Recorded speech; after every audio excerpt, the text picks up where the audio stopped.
Klubi i futbollit Dikoriku mori pjesë në turneun ndërkombëtar të futbollit për grupmoshat të reja Gothia Cup 2026, duke u renditur në mesin e 8 skuadrave më të mira nga 252 skuadra në kategorinë B15 dhe duke fituar çmimin për veshjen më të mirë pasi u paraqiten me kostume kombëtare.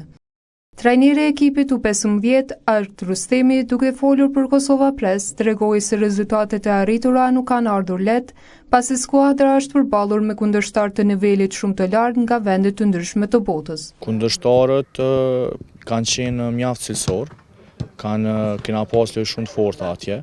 Edhe pse nështë dikur që i ka po rezultate, ka mendu që ka qenë nështë kundërshtari pak ma doptë se cilësia e turnirit jo aq e madhe, po na që na kona aty mundu me garantu që nuk jon kona aq doptë, nuk ka qenë cilësia e doptë, kanë qenë mjaft kundërshtar të fortë, ku jena ballafaqu edhe me disa ekipe angleze, amerikane, portugeze, norvegjeze, suedeze, ligës sport suedis, po ashtu ka pas edhe lojtarë të ekipet anglez që kanë luajtur në Akademinë e Burnley, që do me thonë kjo kallëzon për cilësinë dhe nivelin e garës. Duke folur për çmimin që e fituan, ai bëri të ditur se ideja për prezantimin me kostume kombëtare kishte ardhur nga prindrit e futbollistëve. Kjo zgjedhje pak a shumë ka qenë mas pari si ide pi prindve.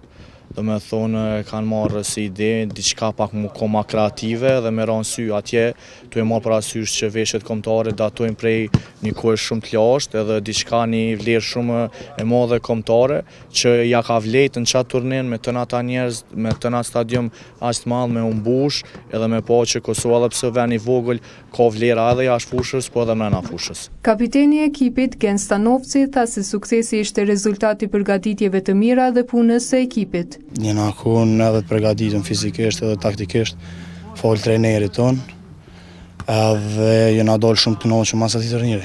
Kundërshtarët jënë kun shumë të mirë se na ka ro edhe i raport me lu me ekipet jashtit, e loja ndryshe, po prap se prap thash edhe njerë me angazhimin ton, kena dollë që për 8 lojëve 7 mi fitu. Edhe futbollisti Blin Muhaxheri e cilësoi pjesëmarrjen në Gothia Cup si një përvojë të rëndësishme. Ka qenë eksperiencë shumë e mirë me kundërshtarët që të luajmë me kundërshtarët të shteteve tjera të Skandinavisë. Ekipi i fundit që kemi luajtur me të ka qenë një akademia norvegjise, e cila ka qenë mjaft e përgatitur dhe mjaft e mirë. Mendoj se kemi mundur që ta fitojmë dhe atë lojë, por fati nuk ka qenë me ne. Por ekipet kanë qenë në nivel, por ne ishim të përgatitur dhe arritëm t'i bënim boll të gjithëve. Ndërkaq, lojtari Oldion Kiqina e përshkroi arritjen si një sukses të madh për skuadrën. Për mua dhe për ekipen do të thotë një sukses shumë fantastik, kena mri goxha shumë, goxha larg.